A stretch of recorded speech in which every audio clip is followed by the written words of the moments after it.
नमस्कार दोस्तों, मेरे चैनल पे आपका स्वागत है। आज हम चलते हैं उज्जैन अवंतिकापुरी महाकाल की नगरी। हमने पूरी तैयारी कर ली है और अब चलते हैं जय महाकाल। तो दोस्तों हम चल पड़े और सबसे पहले जाना था सोनीपत स्टेशन पे। हम स्टेशन पे पहुंच गए। हमारी जो ट्रेन थी वो 6:50 पे आनी थी शाम को।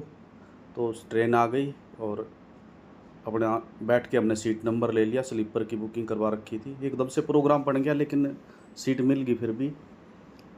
तो ट्रेन में बैठ के रास्तों का नज़ारा लेते हुए पहुंच गए मध्य प्रदेश में। भोपाल से आगे उज्जैन पड़ता है और फिर पहुंच गए हम उज्जैन महाकाल की नगरी, जिसको अवंतिकापुरी भी कहा जाता है।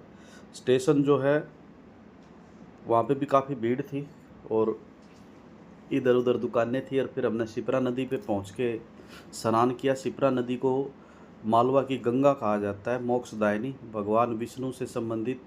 और संदीपनी ऋषि का आश्रम भी इसी के किनारे पे, जहाँ पे भगवान कृष्ण ने शिक्षा ली थी। तो हमने यहाँ पे स्नान किया। पूजा से पहले स्नान करना होता है। हमने काल सर्प योग की पूजा करवानी थी। वहाँ पे एक मंगलनाथ मंदिर है जिसमें ये पूजा होती है। बहुत सारे पंडित होते हैं, अपनी अपनी चौकी लगाए रहते हैं और विधिवत तरीके से वो पूजा करते हैं। तो धर्म को देखो, व्यापार तो बढ़ा ही दिया लोगों ने। पहले पैसे की बात होती है, कम ज़्यादा थोड़ा, लेकिन पूजा तो करवानी थी, फिर हमने करवा ली। उसके बाद हम पहुंच के महाकाल के दर्शन के लिए। और बहुत ही भव्य मंदिर, भव्य परिसर, मतलब बहुत अच्छी व्यवस्था कर रखी है। ये देखिए मतलब किस तरह से भीड़ जो है ना, वीडियो बनाने का कीड़ा तो सब कह सब लाग रहे हैं मोबाइल ठाए, मतलब जैसे सारी दुनिया वीडियो बनाने पर लाग रही है।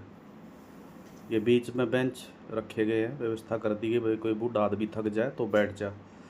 तो काफ़ी पॉजिटिव वाइब्स आती है वहाँ पे। पूरी जो उज्जैन शहर है ना, पूरा का पूरा मंदिरों से भरा पड़ा। इतने मंदिर हैं, 12 तो मुख्य मंदिर हैं और बाकी की तो गिनती ही नहीं। तो और लगभग लगभग 2-3 किलोमीटर के दायरे में सारे मंदिर आप दर्शन कर सकते हैं। देखो एलईडी में चल रहे हैं, महाकाल की जो है ना पंचामृत से स्नान किया जा रहा है। और यहाँ पे ना नागचंद्रेश्वर का मंदिर भी है, जो नाग पंचमी के दिन ही खुलता है। सिर्फ अकेला मंदिर है जो साल में एक बार खुलता है। और पार्वती माता, गणेश जी, कार्तिकेय की मूर्तियाँ भी यहाँ पे हैं। तो मुख्य रूप से जो उज्जैन का जो राजा माना जाता है वो महाकाल को ही माना जाता है। ये मानते हैं कि भाई महाकाल के दर्शन करने से जो है सारे दोष दूर हो जाते हैं। लेकिन सबसे बड़ी जो समस्या है ना एक और भी है कि वीआईपी क्राइटेरिया अलग से निकाल दिया। मतलब पैसे दे के दर्शन करो भाई। शीघ्र दर्शन के नाम से एक ऑनलाइन भी व्यवस्था कर रखी है, ऑफलाइन भी। पैसे दो और जल्दी दर्शन करो। जल्दी कुछ नहीं है, बस थोड़ा ही फ़र्क है। लेकिन लोगों को जो है ना दिमाग में ये है कि भाई पैसे वालों के लिए पैसे देंगे, उनको सरकार को जो आमदनी होगी उससे, मंदिर की जो समिति है उसको। तो देखो एक कॉरिडोर बना रखा है और ग्रिल के अंदर से भीड़ को घुमा रखा है ताकि भगदड़ ना मचे। 2-2 की लाइन में लोग चलते रहें।